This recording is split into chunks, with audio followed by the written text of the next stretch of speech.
le grand remplacement, un phénomène démographique de société. Nous allons regarder dans cette émission quel est le phénomène de grand remplacement en Occident, mais aussi comment il pourrait se reproduire dans d'autres pays qui ne sont pas nécessairement occidentaux. En fait, c'est un système migratoire, ça, le grand remplacement, ou plutôt les grands bouleversements démographiques, on peut l'appeler de différentes façons. Quand on dit le grand bouleversement démographique, ça veut rien dire, c'est comme si on disait il y a une influence. Ça ne nous dit pas si c'est positif, si c'est négatif, s'il y a un surplus, s'il y a un remplacement. Le grand remplacement, lui, il a une connotation évidemment plus péjorative, dans le sens que s'il y a un verre d'eau ou un verre de lait qui est rempli, si on enlève 50% on boit 50% du lait, et puis on met du quick à la place, est-ce que le verre est à 50% rempli de lait ou à 50% vide?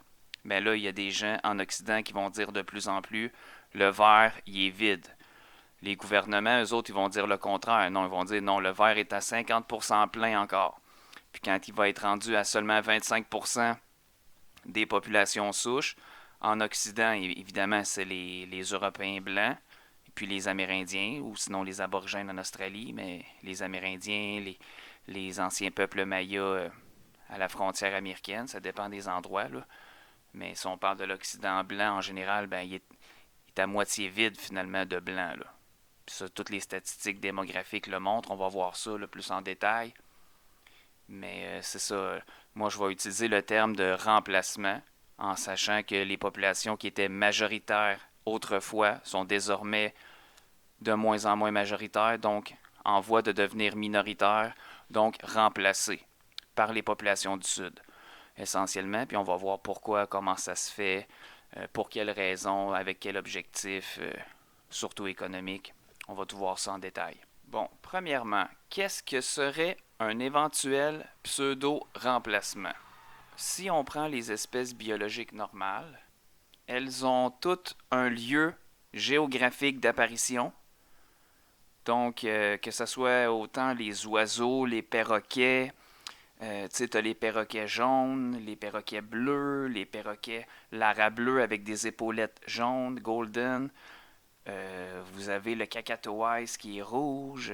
Tu sais, c'est pas des perroquets qui sont nécessairement apparus exactement dans les mêmes zones géographiques. C'est la même chose pour les ours, les 8 sortes d'ours terrestres, que ce soit pour les primates, les canidés, que ce soit même les coyotes.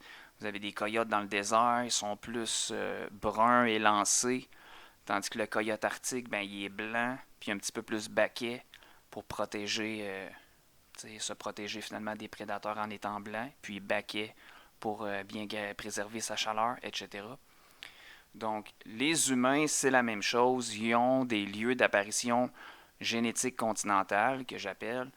Donc, ils ont des lieux d'apparition spécifiques à leur histoire. Et puis, tout dépendamment de quand ils sont apparus, ben là, ça peut faire 10 000 ans, 50 000 ans, 100 000 ans, plusieurs centaines de milliers d'années que des espèces biologiques sont associées à une région précise. Puis là, évidemment, ils vont parfaitement s'adapter au climat. Donc, on finit par dire que on peut émettre des droits ancestraux pour ces espèces-là. Moins dans le règne animal, quoique les espèces biologiques habituellement sont préservées en fonction des zones forestières. On va faire des zones, des réserves fauniques, mais c'est la même chose pour les humains. Il y a des réserves qui sont faites pour la protection des peuples fondateurs.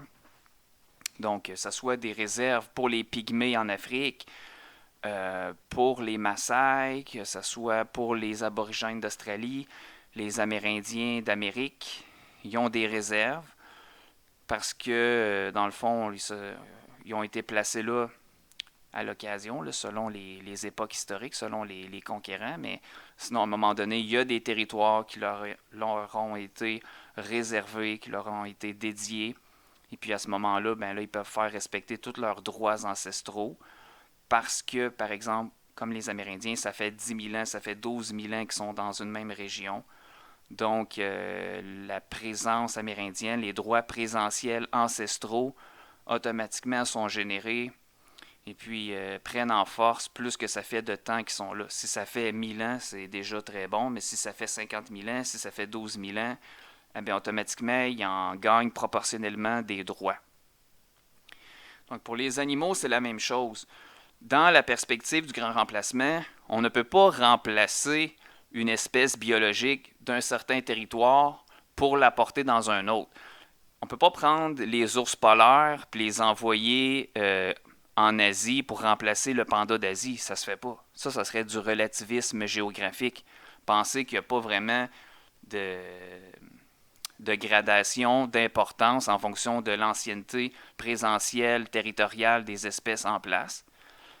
Donc ça serait une erreur. Donc on ne le fait pas avec les animaux. On peut apporter des fois des animaux, les déplacer pour un autre environnement. On va faire du réensemencement de truites, mais ou par exemple si une espèce est en voie d'extinction, comme mettons le panda d'Asie, eh bien justement, ils ont été rapatriés dans des eaux. Quand les Chinois se sont aperçus qu'il en restait juste 1500, ils en ont ramené dans des eaux, ils les ont reproduits, et puis ensuite ils les retournent à la forêt pour réensemencer la forêt, si on veut.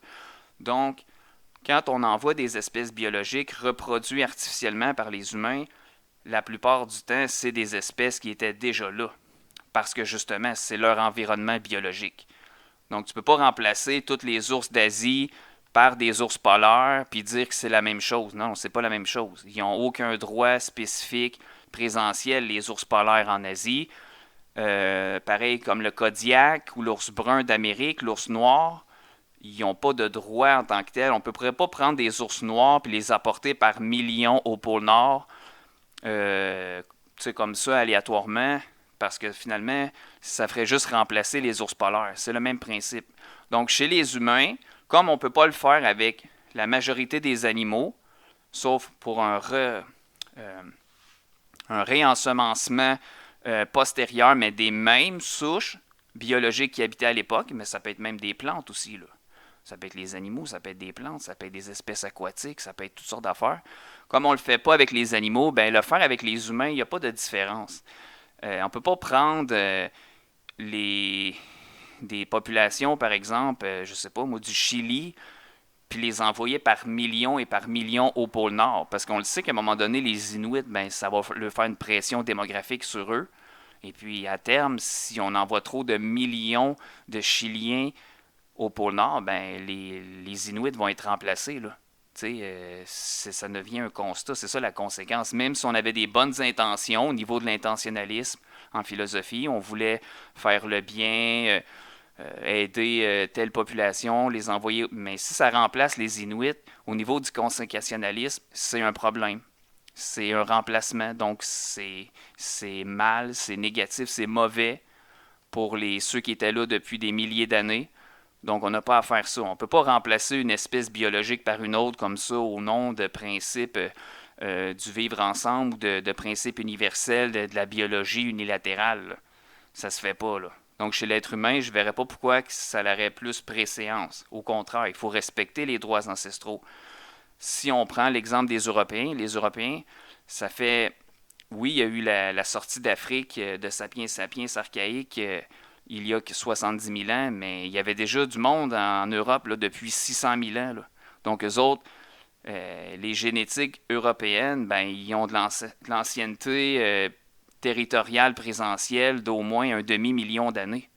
Donc, on ne peut pas remplacer les Européens comme ça par toutes les souches génétiques du tiers-monde, parce que là, tout d'un coup, ça n'a pas d'importance. On empiète sur les droits des territoriaux, finalement, des Européens de souche.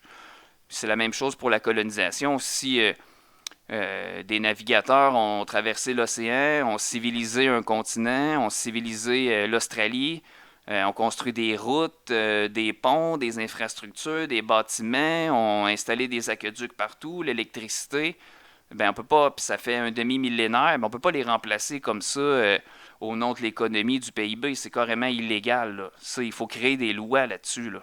C'est sûr, on peut pas remplacer une espèce biologique, quelle que soit, par des millions d'autres pour toutes sortes de considérations, c'est illégal, c'est immoral de faire ça.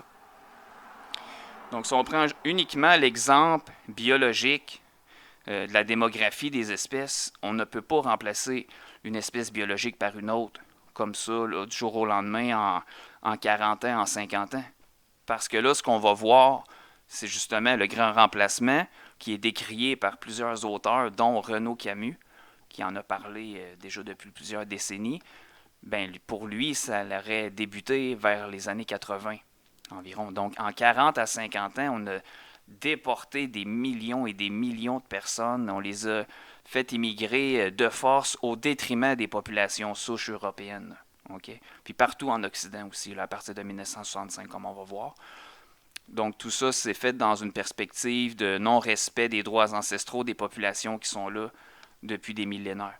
Donc, c'est totalement illégal, dans le fond. Là. Il faut créer des lois, il faut créer probablement un procès aussi là, pour avoir remplacé là, certaines populations souches là, à l'époque moderne et non pas, évidemment, là, 500 ans, à l'époque de la colonisation, du grand colonialisme, on ne pouvait pas faire de telles lois, mais à notre époque moderne, puisque les populations sont stabilisées, on n'est plus supposé les remplacer comme ça. Là. Donc, il va falloir plancher sur le droit des peuples à l'autopréservation. Donc, les peuples et les nations, c'est le même principe. Ils occupent un territoire depuis X, Y, Z temps. Et puis, on peut identifier des génétiques spécifiques. Aujourd'hui, avec la théorie des haplogroupes, c'est très facile de le faire. Donc, on peut énumérer toutes les lettres haplogromiques à partir des haplogroupes africains initiaux de AB, moins 300 000 ans, moins 80 000 ans. Ensuite, haplogroupe C, les aborigènes d'Australie. Et puis, on remonte comme ça jusqu'aux Amérindiens, haplogroupe Q1 à Q3. Ça, c'est des notions que j'explique très souvent dans mes conférences. Mais c'est comme ça qu'on peut identifier les peuples sur la planète, c'est avec les haplogroupes.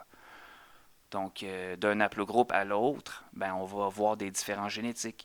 Il y a différents marqueurs génétiques qu'on peut utiliser, mais ceux des haplogroupes, ben, ils sont très forts.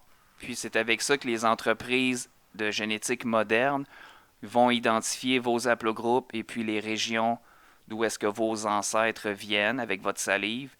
Ils peuvent remonter jusqu'à 18 000 ans environ en arrière. Au début, l'immigration, c'était par les bateaux, essentiellement. Sauf que là, il n'y avait pas beaucoup de personnes qui pouvaient être transportées à la fois. C'était des centaines de personnes, des milliers. Tandis qu'aujourd'hui, avec les navires, les paquebots, le transport par avion, on peut faire immigrer des dizaines de milliers, voire quasiment des millions de personnes par année d'un pays à l'autre.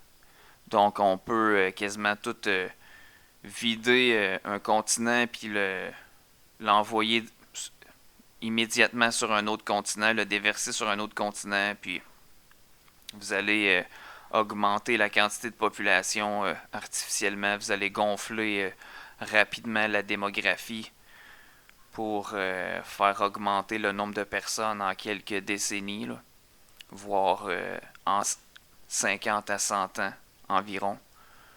On peut apporter plusieurs dizaines de millions de personnes, comme ce qu'ils voudraient faire au Canada avec le projet Initiative du siècle, où ce qu'ils veulent qu'il y ait 100 millions de personnes. Mais là-dedans, il y a 30 à 35 millions de Canadiens qui sont déjà sur place, mais ils veulent faire immigrer finalement 70 millions de personnes. Là. Fait que ça, c'est un super boostage de la démographie là, en quelques décennies, là, en 50 à 100 ans.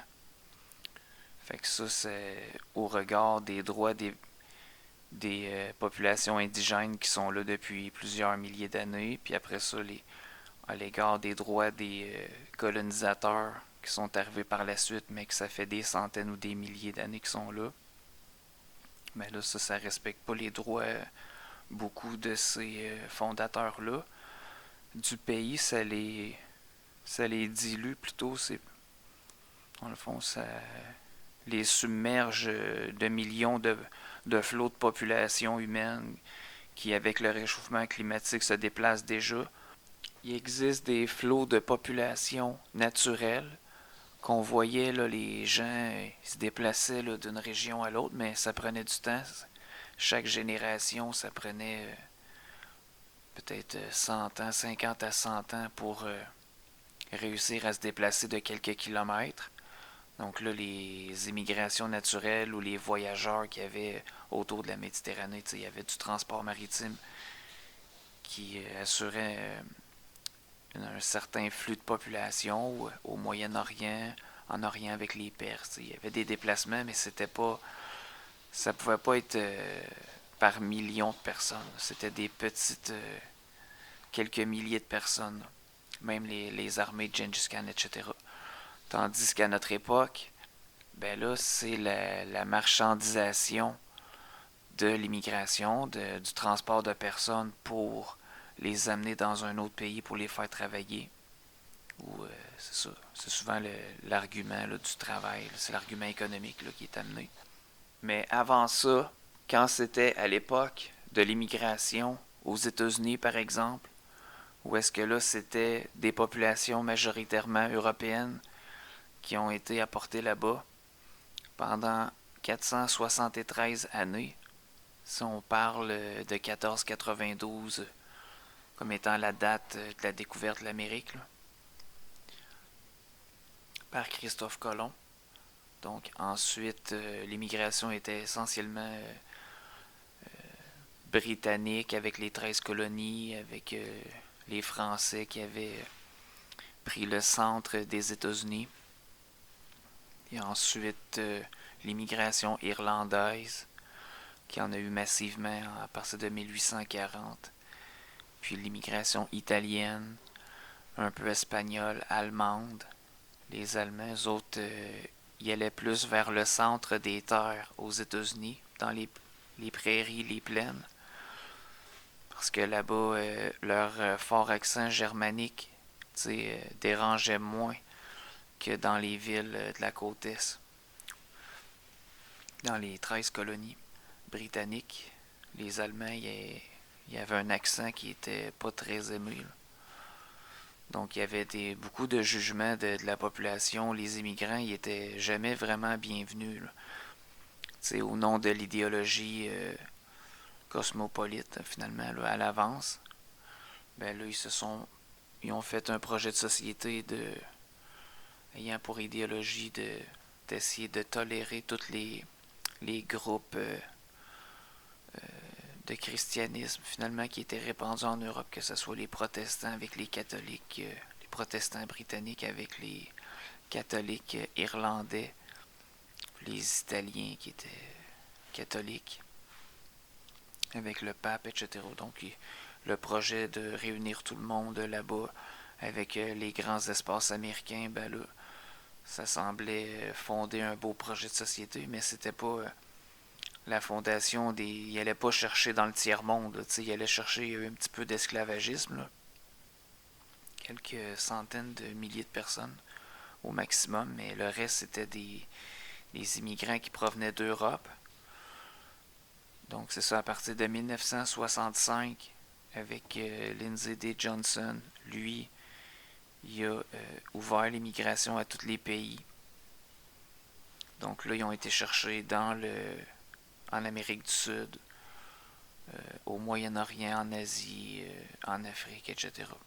Un peu en Europe, mais c'était principalement terminer les grands flots d'immigration d'Europe parce que les Européens ils ont eu le bébé boom, mais après ça, là, la natalité elle a baissé tranquillement pas vite jusqu'à des seuils qui garantissent pas le renouvellement des populations.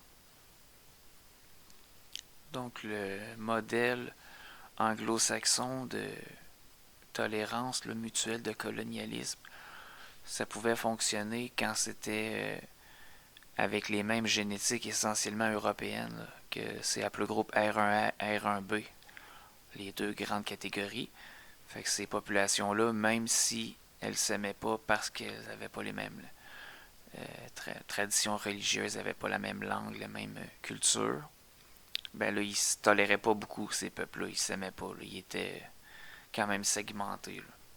Les Italiens se réunissaient ensemble dans les villes, les grandes villes, Boston, Chicago, New York, puis les communautés asiatiques aussi, là. Tout le monde, c'était la ghettoisation, ça a toujours fait ça. Les groupes ethniques, ils vont se regrouper par ressemblance. C'est normal parce que chaque groupe ethnique est plus comme un clone. Donc, entre clones, on s'entend mieux entre guillemets. Donc, c'est pour ça que quand le projet de pays avec rassemblant toutes les différentes provenances géographiques d'immigration, d'essayer de toutes les rassembler au même endroit, du temps que ça a été intra-Europe, ça a fonctionné, mais là, à partir du moment que ça a été ouvert à toute la planète au complet, ben là, évidemment, là, ça a le plus d'incidence sur la qualité de la population, puis tu sais comment les processus généraux vont travailler, là, comme les processus que j'identifierais là, de grand métissage. Parce qu'on a beau parler de grands remplacements ou grands bouleversements démographiques, les conséquences sur des centaines d'années, des milliers d'années, c'est le grand métissage, à mon avis. Là. Ça, j'en parle souvent. L'humain métissé mondial, il va émerger de ça. C'est-à-dire l'humain qui est fabriqué de toutes les provenances de la planète, qui a pratiquement tous les haplogroupes planétaires réunis dans une personne. Ça, c'est l'humain métissé mondial. Fait que ça, cette humanité-là, elle a des chances d'arriver dans des millénaires ou dans des millions d'années. Entre guillemets, on fait pas attention parce que c'est à savoir si est-ce que tous les haplogroupes soient mélangés chez toutes les personnes. C'est peut-être pas nécessairement la meilleure avenue, là. Si on fait la comparaison avec les animaux, par exemple, si on mélange tous les ADN de chiens, de chats, de dauphins, c'est pas nécessairement bon, là. Donc, dans le modèle de société multiethnique, on va dire en temps normal multiculturaliste, mais c'est surtout multiethnique. C'est le problème du multiethnicisme. Bien évidemment, ça, ces projets de société-là, multiethniques, vont être des projets de société qui vont être très métissants au fil des générations. Si il n'y a aucune loi qui va protéger, qui va faire un protectionnisme identitaire, autant culturel, linguistique, territorial, mais surtout aussi génétique.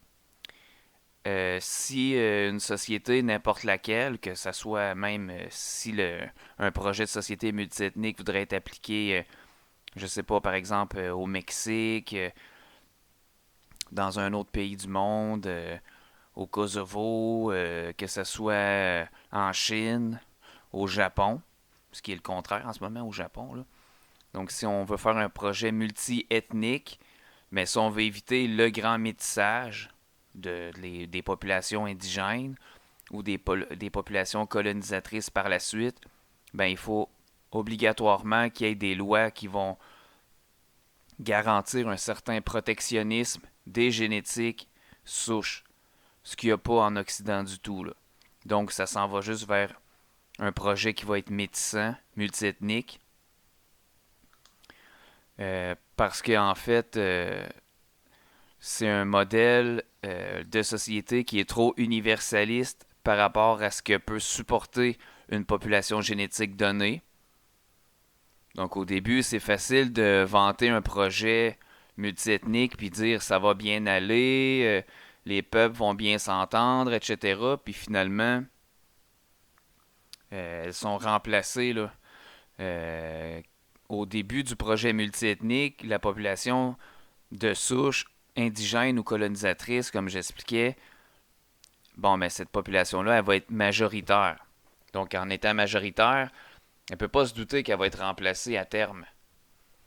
Donc, c'est ça finalement, ces sociétés-là multiethniques, souvent ne seront pas portées à se doter de lois protectionnistes ethniques et puis linguistiques, culturelles, historiques, comme j'expliquais là, précédemment. Donc, au fil de quelques générations, ben, les populations ils vont être métissées. Puis, j'écoutais un spécialiste là, français nous dire que même si c'est juste 10 à 30% de l'immigration par exemple, extra-européenne, et bien, une fois que vous avez ce 30%-là de population à l'intérieur de votre population souche, votre population indigène, eh bien, elles vont les métisser de l'intérieur. Ce 30%-là va finir par se greffer à la génétique dominante d'autrefois. Donc, si vous avez accueilli des populations d'Afrique, ben vous allez être métissé à 10 à 30%. Si vous avez pris des populations du Moyen-Orient, vous allez être métissé à 10 à 30%. Si vous avez pris des populations d'Asie, vous allez être métissé de 10 à 30%, ainsi de suite. Puis ça, c'est dans une projection en bas de 500 ans. Donc, avec une immigration de presque, pour en revenir au cas canadien, avec une immigration de 400 000 immigrants par année, pratiquement un demi-million, un 70e de la population qui est, si on veut, renfloué à chaque année, eh ben c'est sûr que là, le métissage il va être très rapide. Et puis là, à chaque fois que les populations souches ont un petit instinct de survie, disent on voudrait garder une certaine identité génétique, ben à ce moment-là, en Occident actuellement, ben ils vont être traités de suprémacistes, de racistes, etc., de radicales de droite. Donc on va culpabiliser les populations qui veulent pourtant rester minimalement pareil à ce que leurs ancêtres étaient, à ce qu'ils ont leur identité génétique qui date souvent de plusieurs dizaines de milliers d'années. Là. Si on parle d'évolution des haplogroupes, comme j'ai mentionné précédemment dans mes exemples. Ainsi, c'est comme ça que ça se passe dans les pays occidentaux qui ont une idéologie majoritairement anglo-saxonne, de type britannique ou états-unienne, surtout après la libération des Américains de différents pays d'Europe après la Seconde Guerre mondiale. Parce qu'on va remarquer des différences de projets démographiques multiethniques, qu'on soit, par exemple, en Europe de l'Est ou en Europe de l'Ouest, il y a quand même des bonnes différences. Les pays qui ont été libérés par les Américains à la Seconde Guerre mondiale, ben aujourd'hui, ils sont beaucoup plus multiethniques. Ils ont suivi l'idéologie du vainqueur. Donc, que ce soit l'Angleterre, le Canada, l'Australie, la France, euh, l'Italie, l'Allemagne, ce sont des pays qu'aujourd'hui ont adopté l'idéologie démographique, l'idéologie de société multiethnique.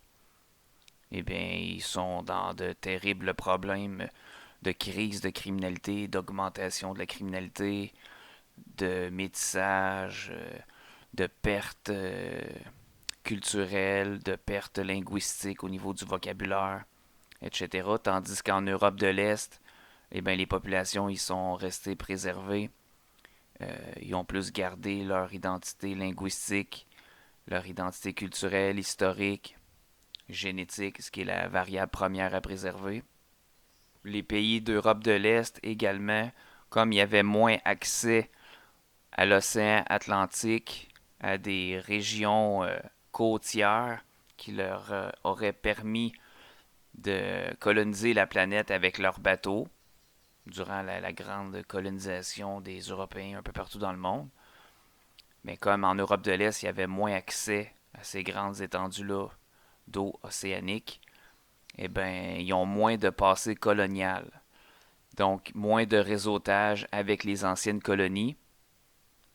Que, par exemple, la France, oui, il y avait des colonies en Afrique, mais après la colonisation, dans la décolonisation à l'époque du 20e siècle, eh bien là, les anciennes colonies se sont retrouvées à avoir des meilleurs liens avec ces pays-là et puis à renvoyer des gens à l'opposé finalement, à l'inverse. Donc au départ, c'était des Français de souche qui allaient coloniser l'Afrique, mais à notre époque, c'est comme l'Europe est en perte de vitesse démographique, eh bien c'est les populations africaines noires de souche qui vont plutôt aller vers les colonies qui ont été démarrées autrefois.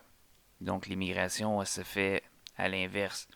Donc c'est une colonisation à l'inverse finalement. Donc ce qu'il y a moins en Europe de l'Est, donc ce qui a préservé les patrimoines biologiques.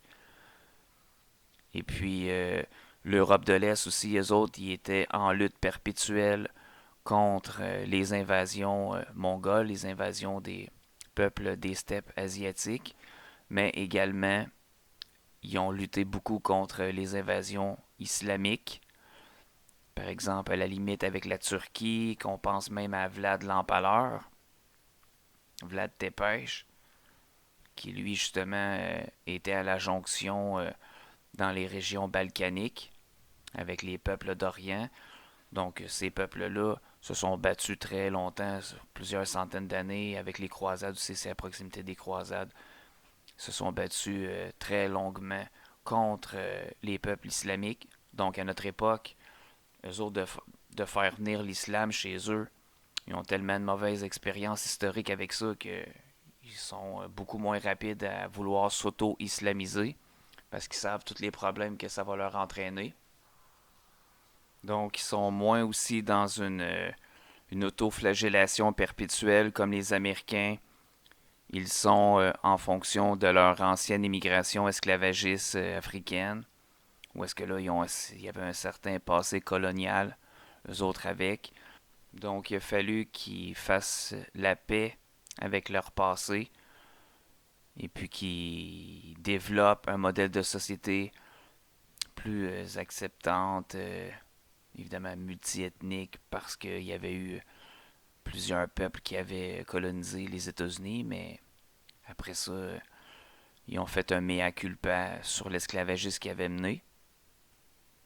Donc ensuite, par leur propagande hollywoodienne, et puis à la suite de la Seconde Guerre mondiale, là, ils ont été complètement à l'opposé de ce qu'ils avaient fait précédemment pour essayer de montrer aux autres pays qui n'étaient pas comme les Allemands qui avaient combattu sur le vieux continent. Donc essentiellement, ce sont des modèles de société occidentale qui se sont développés sur le modèle de la Déclaration des droits de l'homme de 1946, où est-ce que là, on a ouvert vraiment les droits universels à toute l'humanité. Et puis on est tombé dans une ère finalement de relativisme géographique, où est-ce que les populations humaines acquéreraient automatiquement des droits un peu partout sur la planète au nom d'un universalisme finalement de cohabitation planétaire. Donc, n'importe quel peuple devient aussi légitime aux États-Unis que les fondateurs des États-Unis, que les indigènes. Les Américains de souche, comme les Européens de l'Ouest, ne se sont pas donné de droits ancestraux supplémentaires. Donc, en se mettant égal aux autres droits des nouveaux arrivants, mais à ce moment-là, comme ils acceptent d'aller dans une immigration massive, leurs droits, leur primauté territoriale, leur primauté culturelle, ethnique, etc., génétique, en prend un méchant coup. Ou est-ce que là, finalement, ils se donnent exactement toutes les lois possibles et inimaginables, étant les prémices à leur auto-remplacement. Là. Tout ça, comme je dis, dans une optique d'essayer d'être trop universaliste, trop vertueux, trop ouvert à l'immigration, à tout acabit, que finalement, ils se retrouvent piégés dans ce choix démographique-là, où est-ce que finalement, en 2050, les Américains, selon les statistiques, les Américains de souche WASP, blancs, britanniques, ou irlandais, etc., là, les différentes ethnies européennes qui ont colonisé les États-Unis, ils vont se retrouver minoritaires à partir de 2050, où est-ce que là, ils vont faire moins d'enfants que les autres populations extra-européennes qui ont fait immigrer sur leur sol américain. Donc, en quelques décennies à peine, en 50 à 100 ans, avec le projet multiethnique, avec l'immigration massive, avec le multiculturalisme, le multiethnicisme, tous ces projets-là, les populations américaines, les populations occidentales vont s'être pratiquement auto-remplacées pour les populations du tiers-monde. Donc, c'est de l'autodestruction finalement, là. C'est de l'auto-remplacement, de l'autodisparition. Fait qu'on peut fortement questionner ces modèles de société-là qui sont beaucoup trop intégrationnistes, qui ne sont plus assimilationnistes, donc ils n'imposent plus la culture dominante antérieure sur place, mais vont plutôt se faire invaginer par les cultures externes jusqu'à leur remplacement partiel et puis par la suite, après quelques centaines d'années, à leur remplacement complet par les populations provenues par dizaines de millions là, des pays extérieurs au pays des habitants de souche. Donc, c'est un modèle de société qu'on peut grandement questionner et puis remettre en question, à savoir est-ce que c'est le meilleur choix qu'on peut prendre pour l'Europe blanche, pour l'Occident blanc. Est-ce que l'Occident ne crée pas toutes les conditions de sa propre autodestruction, de sa propre disparition, de sa propre finitude finalement? C'est c'est un suicide démographique, comme plusieurs spécialistes l'ont affirmé. Et puis les politiciens aussi d'Europe de l'Est tiennent ce discours-là, ce qui est pas tout à fait faux. Au contraire, ça semble être les probabilités les plus évidentes qui vont advenir.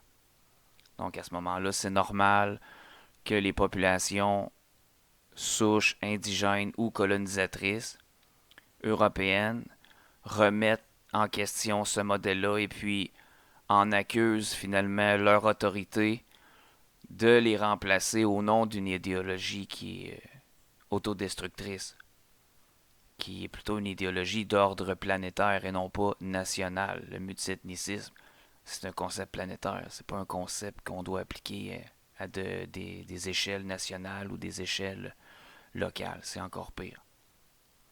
Sous peine de s'auto-remplacer, de tout créer les conditions possibles de notre propre anéantissement civilisationnel, ce qui est très grave.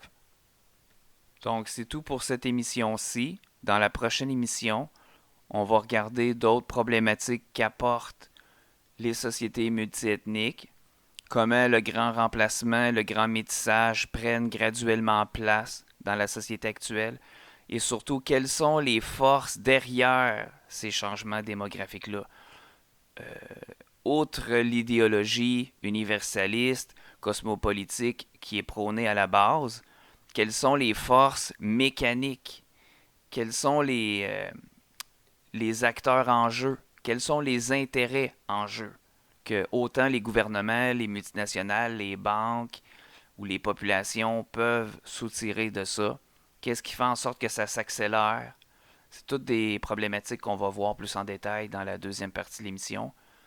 Ou est-ce que là, j'ai présenté dans la première partie plutôt les conditions générales de comment une population biologique peut être remplacée, métissée, que ce soit n'importe quelle population, autant animale, végétale, des populations humaines, le remplacement des perroquets verts par les perroquets rouges. Est-ce que c'est légitime que les perroquets bleus, arabes bleus avec des épaulettes jaunes, remplacent les perroquets blancs? Est-ce que les perroquets blancs ont de la légitimité à remplacer les perroquets gris d'Afrique? Aucune espèce mérite de remplacer une autre une fois qu'elle est bien stabilisée sur un territoire, dans un environnement écologique donné. Donc, pour finaliser avec ça, les espèces biologiques qui habitent un territoire depuis des millénaires en ont acquis des droits présentiels ancestraux, donc elles se doivent d'être respectées par les nouvelles espèces, les nouvelles biologies, les nouveaux peuples nouvellement arrivés qui ne peuvent pas, par défaut, avoir exactement les mêmes droits que les anciens habitants. Et puis, plus que ça fait de millénaires qu'ils sont là, plus qu'ils ont de droits ancestraux. Donc ça, c'est des nouvelles lois qu'il va falloir mettre sur place pour rectifier la situation qui est problématique en Occident. Donc, si les Amérindiens, ça fait 10 000 ans qu'ils sont à un endroit, eh bien, c'est là qu'ils ont des droits spécifiques. Les Amérindiens n'ont pas de droits sur une autre planète ou sur un autre continent. Les Amérindiens n'ont pas de droits aux alentours de Jérusalem. Ils n'ont jamais habité là-bas. Ils n'ont jamais même été là-bas, à Jérusalem. Il n'y a jamais eu d'invasion amérindienne à Jérusalem. Tandis que les Israéliens, eux autres, les Juifs, les Sémites, que ce soit arabes ou Juifs, ben, eux autres, ils ont des droits là-bas parce que ça fait plus longtemps qu'ils sont là. Donc, il faut respecter les droits des Sémites, des Israéliens, des Arabes en Israël. Et puis, même chose en Occident, là. Ces peuples-là, une fois qu'ils viennent en Occident, il faut qu'ils respectent le droit des Amérindiens, qui ont des territoires prédéfinis. Et puis, il faut qu'ils respectent le droit des Européens aussi, parce que c'est aussi des indigènes. C'est juste que c'est une population indigène qui, pour l'instant, ne réclame pas beaucoup ses droits ancestraux territoriaux, puis ses droits présentiels.